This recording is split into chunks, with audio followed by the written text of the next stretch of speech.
Well. Jackson State still has a great team. Not a surprise. T.C. Taylor has hired coaches that are damn good. Also not a surprise. And new transfer commits. You heard it before. I'll say it again for the shines and haters. Jackson State doesn't rebuild, they reload. Oh, yeah. I'm going to try them in.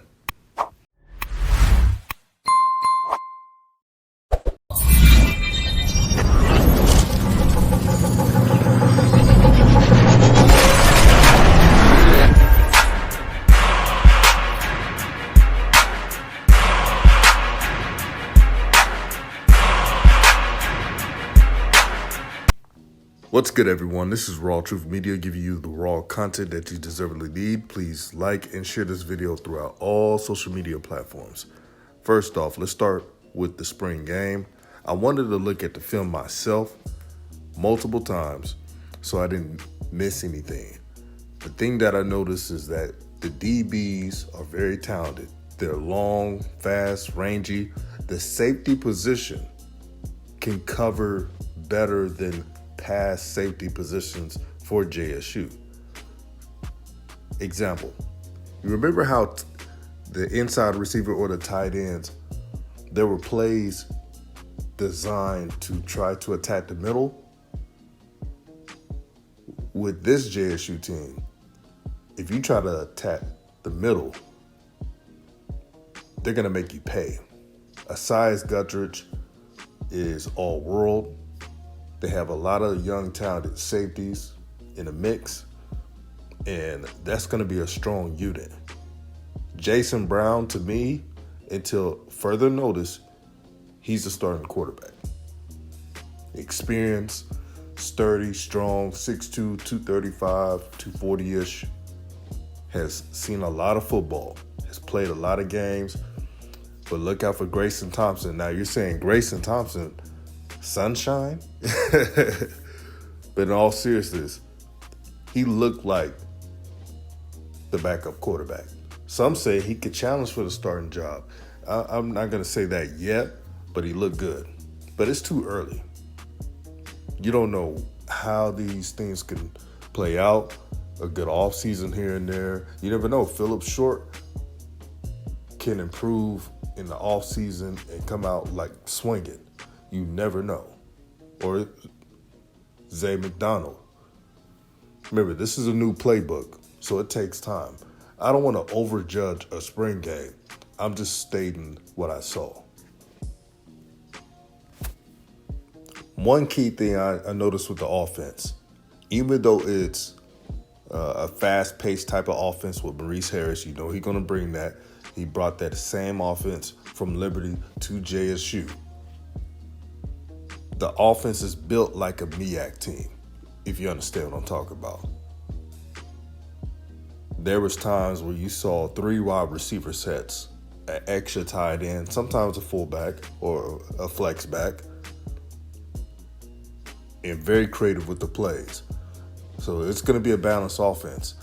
Sometimes they may have 4 receiver sets, but the tight end will be utilized in this offense. Thank God, about damn time.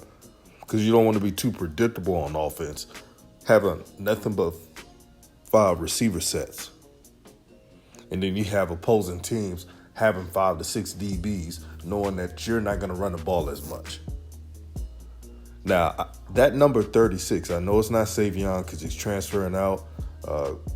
Wish him well, but it's all about the players who stay at HBCUs. No offense. But if you could give me the name of 36 that was toting that pill, man, he was explosive. He was a tough running back. Again, JSU keeps finding diamonds in the rough. And we're going to talk about transfer portal. We're almost there. Kobe Paul showed out.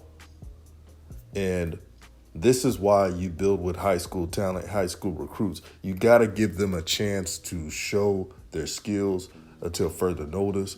I'm glad to see him rising above the depth chart, making big plays, big catches. Should be a fun season for him. I'm really for the transfer portal, but you know what I mean. It's got to be balanced. TC Taylor knows that. Matter of fact, he even mentioned that he prefers to not overdo the transfer portal because you got to give the remaining players on the roster a chance to prove themselves, spring game, etc.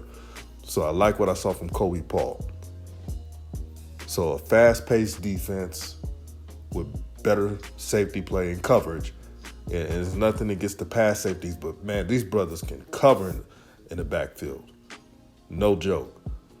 And then a balanced, fast-paced offense with physicality. Offensive line is big. They're physical. The trench play. TC got the memo watching the 2 Celebration Bowls, looking at North Carolina Central, South Carolina State the year before. The transfers were better. Let's keep it real. And remember, TC Taylor coached North Carolina Central when they played against Grambling that one year in the Celebration Bowl, I believe 2015. There's a lot of depth in the receiver position, a lot of depth in the running back position. So overall, JSU's in good hands. They don't rebuild, they reload. And this is what you want from that team. The D-line is ferocious. I'm telling you. And they didn't even open the playbook because it's spring football, as you know. Niles Gaddy stood out. He looks taller, stronger. And what I saw from Niles Gaddy is, since this is his 3rd year, nothing's new for him. His football IQ is extremely high, and he has motivation. Y'all know what I'm talking about. I believe if Niles Gaddy keeps this up, the NFL is his future. I truly believe that. Nothing will sway my thinking on that. The D tackles are stout, strong, sturdy. It's hard to run against that D line. And I cannot wait until you guys see the full product. Because I'm telling you, the defense may be ahead of the offense, and the offense is already talented, number one. And number two, they're well coached. Maurice Harris, who I believe is probably the best offensive mind right now in the FCS. He's up there. If you look at his resume, play calling, he's up there. He's definitely in the top 5. But on next to the transfer portal, Jackson State has a couple of commits, and commits who have played in either a major FCS conference or respectable conferences. So first is safety from Charlotte, a Conference USA team, Solomon Rogers. He's going to provide added depth. He's going to play in games, trust me. He's not one of those transfers that barely played, and no, he's played in some games. And this is the difference between the way that Jackson State attacks the transfer portal compared to others. I've seen teams get, let's keep it trill and real, family. I've seen teams get transfer portal FBS players, but they barely even played a snap. The only exception is if you get a transfer portal commit that is like a redshirt freshman. They probably played at Alabama or Oklahoma, and they just couldn't see the field, and they have this talent and potential. That's different. But Jackson State's getting transfer portal commits who have had live action. But it gets better. So Solomon Rogers, he's number 2, and shout out to the Blue Bloods. He posted this on his Twitter. He's 22 of all time in tackles for the 49ers, meaning Charlotte. 22 all time. So you know he's going to have impact.